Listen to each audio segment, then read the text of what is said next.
मोहन अनाथ था। वो गांव में खेतों में मजदूरी का काम करता था।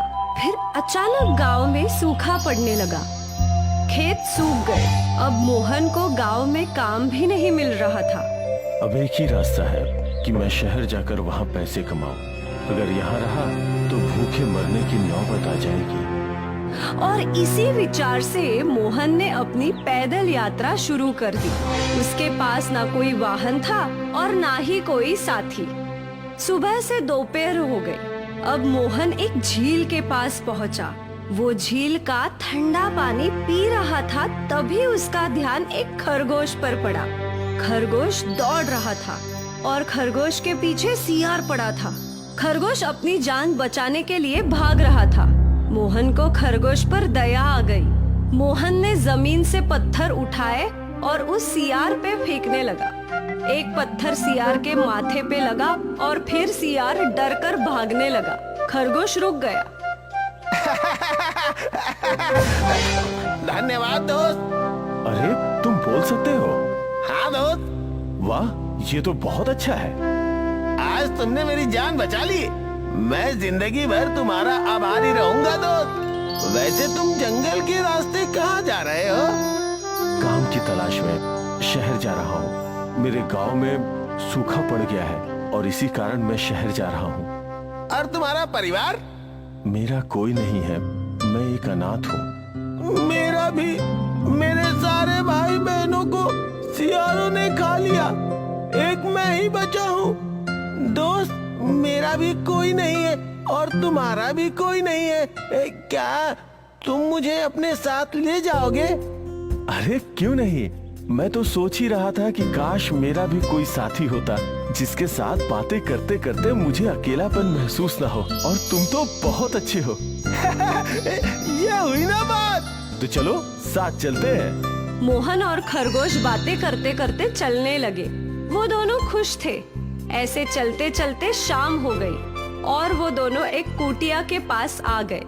दोस्त, क्या अंदर जाना सही होगा? रुको, मैं पता लगाता हूँ। खरगोश झट से कूदकर कुटिया के दरवाजे पर पहुंचा। खरगोश ने अंदर झांका।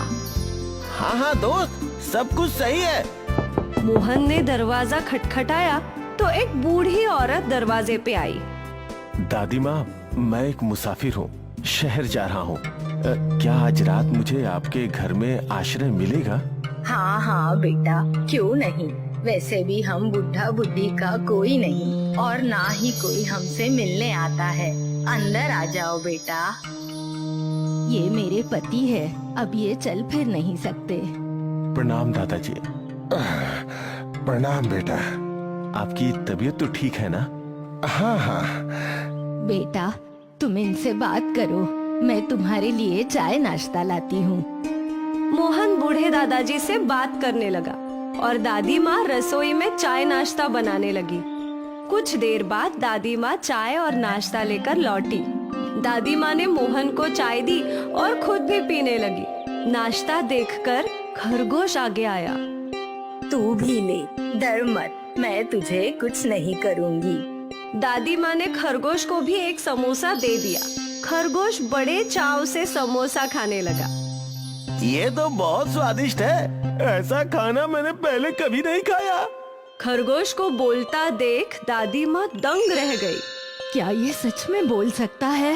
हाँ दादी माँ, मैं भी इसकी बातें सुनकर हैरान था, पर ये बहुत अच्छा है, अच्छी बातें करता है और ये भी मेरी तरह अनाथ है।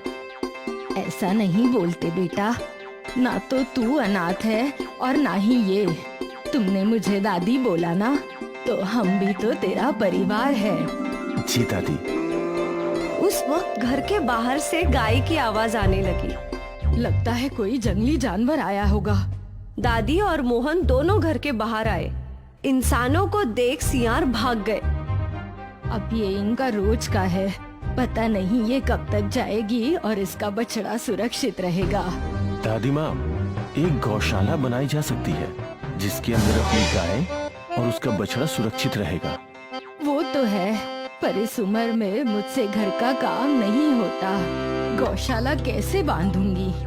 दादी माँ, मैं हूँ ना, मैं अपनी दादी के लिए इतना तो कर ही सकता हूँ। दादी मोहन की ओर देखकर मुस्कुराई। फिर मोहन ने आसपास पड़े बाम्बू, रस्सियाँ और घास को जमाया और फिर मोहन और खरगोश मिलकर गौशाला बांधने लगे। दोस्त, यहाँ ये रस्सी बांध दो। अभी आया। कुछ ही घंटों में मोहन ने सारे बम्बू लगा दिए थे। बेटा, अब तो बहुत रात हो गई है, तुम लोग खाना खाकर आराम कर लो, बाकी काम कल सुबह कर लेना। ठीक है दादी माँ। मोहन और उसका खरगोश कुटिया के अंदर गए। दोनों ने खाना खाया और फिर सो गए। अगली सुबह जल्दी उठकर दोनों ने काम शुरू कर दिया। सुबह से दोपहर हो गई। आखिर गौशाला का निर्माण कार्य पूरा हुआ। देखिए दादी माँ, अब आपकी गाय और उसका बछड़ा सुरक्षित है। वाह, ये तो बहुत अच्छी है बेटा। मैंने तो सपने में भी ऐसी गौशाला नहीं सोची थी। दादी माँ ये खुशखबरी अपने पति को सुनाने अंदर आई। ए जी, मोहन ने बहुत ही बढ़िया गौशाला बनाई है। अब हमारी गाय सुरक्षित है। शुक्रिया, तुम्हारा बहुत बहुत शुक्रिया। दादाजी, आपको शुक्रिया बोलने की जरूरत नहीं है। दादी माँ ने हमें प्रेम और आश्रय दिया, उसके सामने ये तो कुछ भी नहीं है। तुम बहुत अच्छे हो बेटा। मेरे पास तुम्हें देने के लिए कुछ भी नहीं है, पर एक राज है जो तुम्हारी जिंदगी बदल सकती है। जादुई सुपारी का राज। जादुई सुपारी? मैंने घर के पीछे एक सुपारी का पेड़ लगाया है। उस पेड़ पर कई सारी सुपारी होंगी, पर उनमें से एक सुपारी से बहुत तेज रोशनी निकल रही होगी। वो सुपारी जादुई सुपारी है।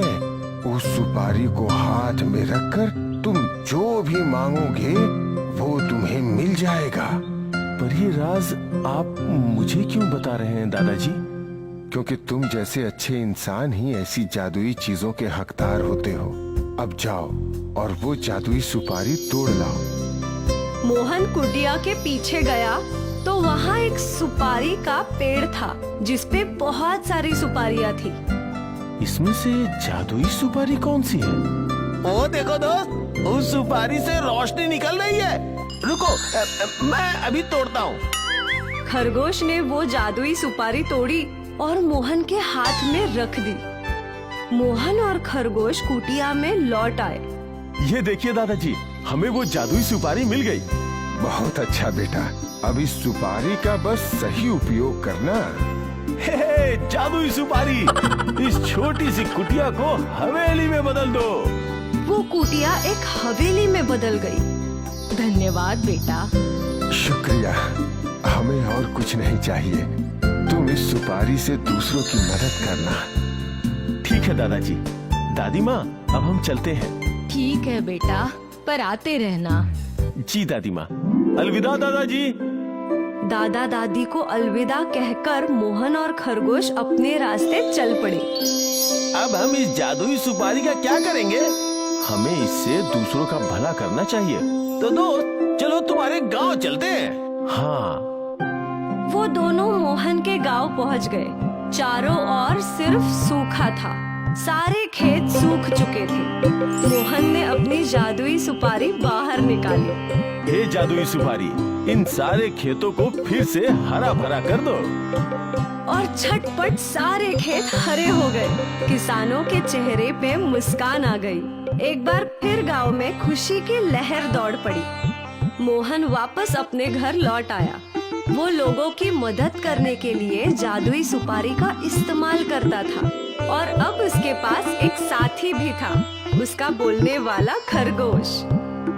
अरे दोस्त, मुझे बहुत भूख लगी है। ला रहा हूँ। तुम्हारे पराठे बिल्कुल तैयार हैं। अच्छा हुआ तुम मुझे मिल गए, वरना इंसानों के इतने स्वादिष्ट भोजन मैं कैसे खाता।